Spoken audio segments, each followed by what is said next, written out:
You only love God as much as the person you love the least.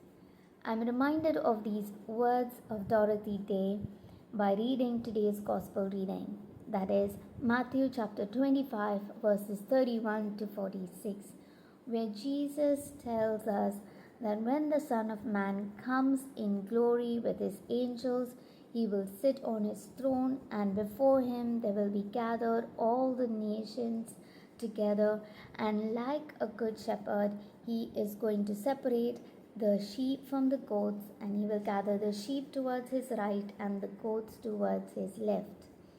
In ancient symbolism, the sheep represented docility, innocence, and sacrifice, whilst the goats represented stubbornness, lust, and the opposite of purity.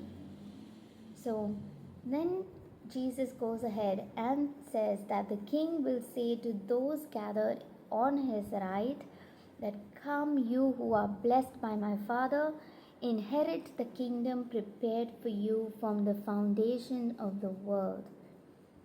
For when I was hungry, you gave me food. When I was thirsty, you gave me to drink. As a stranger, you welcomed me. I was naked and you clothed me. I was sick and you visited me.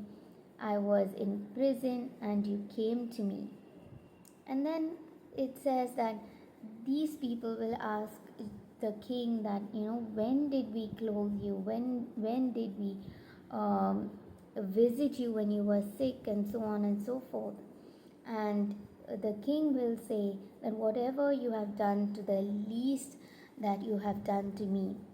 Similarly, he will say to the ones on the left that for you, since you have not fed me when I was hungry, you have not given me to drink when I was thirsty, and so on and so forth, that you will suffer eternal condemnation.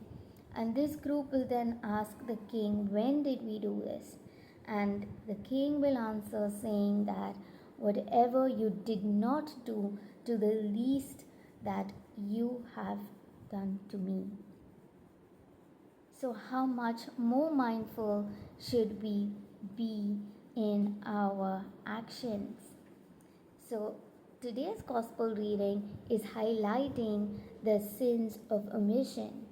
It's just not enough for us to go to church, for us to pray. It is for us to notice the least in society, the ones who are on the fringes of society, the forgotten, the downtrodden, and what we are doing for them.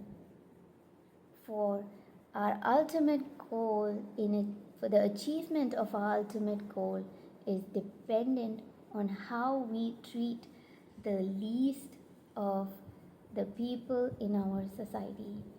And that is the question that we are going to have to answer Jesus after this whole worldly life of ours is done with. So, this is my short reflection for today's gospel reading. God bless you all. I will see you tomorrow.